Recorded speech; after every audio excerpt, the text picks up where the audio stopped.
अस्सलाम वालेकुम दोस्तों, तुसीं वेख रहे हो मेरा पंजाब टीवी। तो मैं तुहाडा मेज़बान मोहम्मद लतीफ़ खरल। दोस्तों सब से पहले अपने चैनल करो सबसक्राइब और नाल ही बैल आइकन करो प्रेस ताकि साडी हर नवी और बेहतरीन वीडियो का नोटिफिकेशन सब तो पहले तुहाडे वीरां तक पहुंचे, ताकि आसानी मेरे वीर वो वीडियो देख सकन सब तो पहले। दोस्तों रोजाना तरह भी तुहाडा वीर तुहाडे वास्ते एक मझ दी वीडियो लैके हाजिर है। मझ जिहड़ी माशाअल्लाह प्योर नीली दा ब्रांड है और कैले रंग दे विच इंशाअल्लाह उम्मीद करांगे वीरां साडी अज दी वीडियो पसंद आवेगी और जिहड़ा जानवर वीरां दिखावांगे वो भी इंशाअल्लाह पसंद आएगा। लोकेशन साडी तहसील आरीवाला, जिला पाकपत शरीफ। आरीवाला तकरीबन 9 तो 10 किलोमीटर के फासले से असीं इस टाइम मौजूद हाँ। जानवर वीरां दिखाने बाकी गल्लां जिहड़ियां वो करांगे मालकां नाल, गारंटियां और तसलियां लांगे मालकां तो। ते जनाब करो कैमरे की नज़र मझ जी। दोस्तों मुकम्मल मझ का कद वीरां दे सामने कैमरे की नज़र है। वीर देख सकते हैं माशाअल्लाह तुन्नी कोली बिल्कुल प्लेन पेट इसका पिया है और माशाअल्लाह रत्ते कैले रंग दे विच कालियां स्याखां, मत्था इंदा सफेद, माशाअल्लाह सोहना सिंग लग्या है, बिल्कुल बरीक कूंज रंगी इसकी तौण है और माशाअल्लाह गोडे जिहड़े ने दोनों गोडियां ते माशाअल्लाह गिठ गिठ पशम, माशाअल्लाह कद काठ पूरा, वेल इसकी पूरी मुकम्मल पुट्ठा कैमरे की नज़र वीरां दे सामने बिल्कुल बरीक धागे रंगी पूछल और खुचा तक आ रही है और माशाअल्लाह थान बड़ा सोहना लाजवाब लग्या है।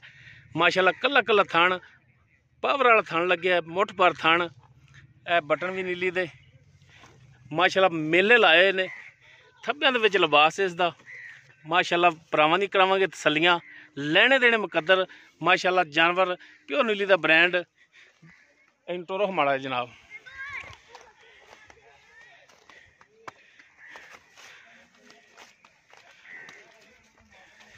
तो जी टुन फिर कैमरे की नज़र है माशाअल्लाह। हाज़र टाइम बिल्कुल 16 ने भरा तसलियां करन, नस्ल जात वालों मझ पूरी, हर पासों मझ पूरी।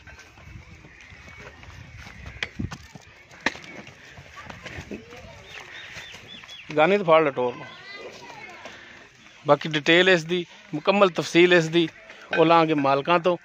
आया किनवा सुबह सुना है की हिसाब किताब इहदा, ये सारिया गल्लां होणगियां मालकां नाल।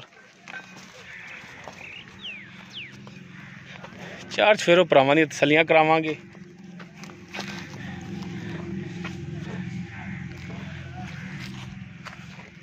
माशाअल्लाह फड़िया रंगा कला कला थान,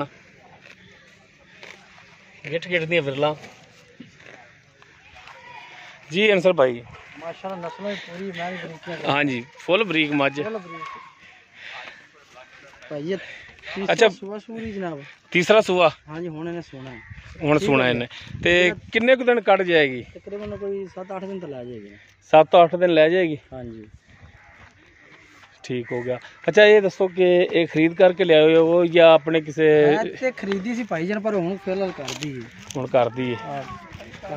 ऐ सुबह खरीदी या पिछले सुबह खरीदी? पिछले सुबह। अच्छा तकरीबन 2 सुबह के पीती पुरानी। ठीक हो गया।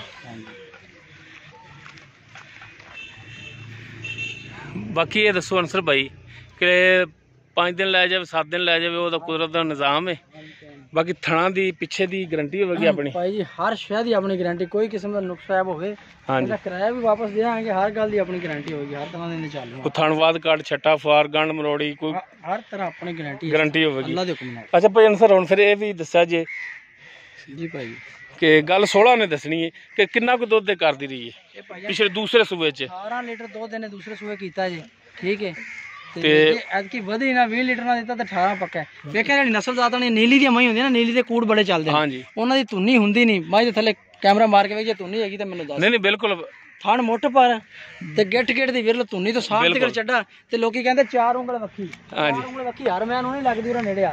कोई बंदा आके आके भी 4 उंगल वक्खी, 4 उंगल तो थोड़ी जी वाड़ दे तो दस अल्ले मैं भुक्खी पट्ठा तो बजनी।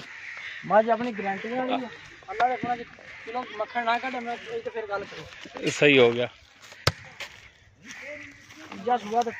तीसरा सुबह ने सुना हर तरह की गारंटी होगी अपनी। हाँ जी ठीक हो गया जी। अल्ले मैं जो सुनी है ना 5-7 दिन मैं कट दी, मैंने खलोना कोई चड्डा लैके ते मैं अपनी नूं चुआई नूं छड्डी नूं 3 तो 4 दिन हो गए ने। ਮੱਝ ਚੋਂਦੇ ਰਹੇ ਆ, ਮੱਝ ਦੁੱਧ ਤੋਂ ਭੱਜਦੀ ਨਹੀਂ ਐਂਡ ਤੱਕ। ਠੀਕ ਹੋ ਯਾਰ ਕਿ ਸੂਣ ਤੱਕ ਮਿਲਦੀ ਹੈ। ਚੈੱਕ ਕਰੋਗੇ ਨਾ, ਥਣਾ ਚੈੱਕ ਕਰੋਗੇ, ਬੋਲਾ ਨਹੀਂ ਹੈ ਦੁੱਧ ਦੇ। ਠੀਕ ਹੋ ਗਿਆ, ਉਹ ਭੱਜੀ ਨਹੀਂ, ਮੈਨੂੰ 3 ਦਿਨ ਹੋ ਗਏ ਨੇ ਸਾਰੇ ਛੱਡੀ ਨੂੰ। ਸਹੀ ਹੋ ਗਿਆ ਦੁੱਧ ਦੇ ਥਣਾ ਚ ਬੋਲਾ। ਅੱਛਾ ਭਾਈ ਅਨਸਰ ਹੁਣ ਇਹ ਦੱਸੋ ਕਿ ਬਾਜ਼ ਭਰਾ ਜਿਹੜਾ ਨਾ ਸੂਣ ਵਾਲਾ ਜਾਨਵਰ ਹੋਵੇ ਤੇ ਥੋੜਾ ਜਿਹਾ ਕਿਸਾਨਦੇ ਨੇ ਕਿ ਯਾਰ ਸੂਰ ਲਵੇ ਤੇ ਉਸ ਤੋਂ ਬਾਅਦ ਲੈ ਕੇ ਜਾਵਾਂਗੇ, ਕੋਈ ਭਰਾ ਬਿਆਨਾ ਕਰਾ ਦੇਵੇ, ਕੋਈ ਹਰਜ ਨਹੀਂ, ਠੱਲ ਲਓਗੇ? ਕੋਈ ਹਰਜ ਨਹੀਂ, ਠੱਲ ਲਾਂਗੇ। ਉਹ ਬਾਜ਼ ਦੋਸਤ ਐਸੇ ਵੀ ਨੇ ਨਾ ਜੀ ਜੀ ਕਿ ਆਖ ਦਿੰਦੇ ਨੇ ਵੀਡੀਓ 'ਚ ਠੱਲ ਲਾਂਗੇ, ਬਾਅਦ ਜਾਂਦੇ ਨਹੀਂ ਨਹੀਂ ਯਾਰ ਹੁਣ ਸਾਡੇ ਕੋਲ ਪੱਠੇ ਕੋਣੀ ਦੇ ਨਾ, ਇਹਨੇ ਪੱਠਿਆਂ ਦਾ ਜਿੱਥੇ ਕਿ ਸਾਲ ਖਾਦੇ ਨੇ ਤੇ ਹੁਣ ਕਿਤੇ 2 ਸੂਏ ਪੱਠੇ ਖਾਂਦੇ। ਠੀਕ ਹੋ ਗਿਆ, ਯਾਨੀ ਕਿ ਈਜ਼ੀ ਹੋ ਕੇ ਤੁਸੀਂ ਠੱਲ ਲਓਗੇ। ਜੀ ਜੀ ਸਹੀ ਹੋ ਗਿਆ। ਅੱਛਾ ਹੁਣ ਅਨਸਰ ਭਾਈ ਇਹ ਦੱਸੋ ਕਿ ਇਹਦਾ ਜਾਇਜ਼ ਮੁਨਾਸਬ ਜਿਹੜਾ ਵੇਚਣ ਵਾਲਾ ਮੁੱਲ ਹੈ ਉਹ ਕਿੰਨਾ ਕਰਦੇ ਜੀ? ਮੁੱਲ ਤਾਂ ਹੁਣ ਲੋਕਾਂ ਦੀਆਂ ਵਾਈਆਂ ਹੋਈਆਂ ਸੁਣੀ ਜਾਂਦੇ, ਕੋਈ 11 ਲੱਖ ਮੰਗੀ ਜਾਂਦਾ, ਕੋਈ 15 ਮੰਗੀ ਜਾਂਦਾ, ਫਾਇਦਾ ਕੋਈ ਉਹ ਕਿਹੜਾ ਕਿਸੇ ਨੇ ਦੇ ਦੇਣਾ ਹੁੰਦਾ ਹੈ? ਮੁੱਲ ਆਪਾਂ ਜਾਇਜ਼ ਮਕੂਲ ਜਿਹਾ ਕਰਨਾ 5-25, 5.5 ਲੱਖ, 5,25,000 ਇਨਸ਼ਾਅੱਲਾ। ਅੱਲਾ ਹੁਕਮ ਨਾਲ ਜਿਹੜਾ ਭਰਾ ਚੋਵੇਗਾ ਨਾ, ਉਹ ਇਹ ਨਹੀਂ ਕਹੇਗਾ ਵੀ 5 ਲੱਖ ਲਾਇਆ ਜਾਂ 5.25 ਲਾਇਆ ਤੇ ਮੇਰਾ ਦੁਖਦਾ ਪਿਆ। ਅੱਛਾ ਇਸ 5,25,000 ਦੇ ਵਿੱਚੋਂ ਕੋਈ ਭਰਾਵਾਂ ਨਾਲ ਸ਼ਫਕਤ ਮਿਹਰਬਾਨੀ ਮਜ਼ੀਦ ਹੋਵੇਗੀ? ਥੋੜੀ ਬਹੁਤੀ ਹੋ ਜਾਏਗੀ। ਆਪਾਂ ਬਾਕੀ ਗੱਲ ਨੀਲੀ ਬਾਰ ਦੀ ਪਛਾਣ, ਬਰੀਕ ਚਮੜੀ, ਰੇਸ਼ਮੀ ਧਾਗੇ ਰੰਗੀ, ਇਹਨੂੰ ਕਹਿੰਦੇ ਨੇ ਬਰੀਕ ਚਮੜੀ। ਠੀਕ ਹੋ ਗਿਆ, ਗੱਲਾਂ ਨਾਲ ਤੇ ਝੂਠਾਂ ਨਾਲ ਨਹੀਂ, ਕਰਕੇ ਵਿਖਾਣ ਤੇ ਦੱਸਣ ਨਾਲ ਬੜਾ ਫਰਕ ਪੈਂਦਾ। ਠੀਕ ਹੋ ਗਿਆ, ਜਿੱਥੋਂ ਵੀ ਪੱਟੇਗਾ ਫੁੱਲ ਬਰੀਕ ਚਮੜੀ ਤੇ ਮਾਸ਼ਾਅੱਲਾ ਚੱਡਾ ਲੈ ਕੇ ਖਲੋਵੇਗੀ ਨਹੀਂ, ਮੈਂ ਤਿਆਰ ਹੋ ਗਈ ਤਾਂ ਜੀ। ਦੋਸਤੋ ਤੀਸਰਾ ਸੂਆ ਹੈ, ਮੱਝ ਨੇ ਸੂਣ ਦੇ ਵਿੱਚ 4 ਦਿਨ ਲੈ ਜਾਵੇ, 5 ਦਿਨ ਲੈ ਜਾਵੇ, ਹਫਤਾ ਲੈ ਜਾਵੇ, ਬਾਕੀ ਥਣਾ ਦੀ ਪਿੱਛੇ ਦੀ ਇਹ ਮਾਲਕਾਂ ਦੀ ਗਾਰੰਟੀ ਹੋਵੇਗੀ। ਬਾਕੀ ਨਾਲ ਖੜੇ ਹੋਏ ਜੀ, ਕੱਦ ਵੀ ਵੀਰਾਂ ਦਿਖਾ ਦੀ ਕਿ ਬੰਦਾ ਨਾਲ ਖੜਾ ਹੈ, ਵੀਰ ਅੰਦਾਜ਼ਾ ਲਾਉਣ ਕਰਦਾ ਵੀ। ਬਾਕੀ ਡਿਮਾਂਡ ਇਸ ਦੀ ਜਿਹੜੀ ਹੈ 5,25,000 ਹੈ। ਬਾਕੀ ਇਨਸ਼ਾਅੱਲਾ ਇਸ ਦੇ ਵਿੱਚੋਂ ਕਮੀ ਪੇਸ਼ੀ ਮਜ਼ੀਦ ਹੋਵੇਗੀ। ਬਸ ਲੈ ਚਲੋ ਜੀ। ਕਿਸੇ ਵੀਰ ਦੇ ਅਗਰ ਮੱਝ ਪਸੰਦ ਆ ਜਾਂਦੀ, ਉਹ ਵੀਰ ਨੰਬਰ ਤੇ ਰਾਬਤਾ ਕਰ ਸਕਦਾ ਹੈ। 0321 57 29 251 WhatsApp और कॉल नंबर है। वीडियो पसंद आवे तो सोच तंबू ताण दे की तैयार होई, तंबू लाइक शेयर और कमेंट जरूर करें जी। इस दे नाल ही अपने मेज़बान मुहम्मद लतीफ़ खरलू दे इजाज़त। इंशाअल्लाह मिलांगे एक नवी और बेहतरीन वीडियो नाल। अल्लाह हाफिज़।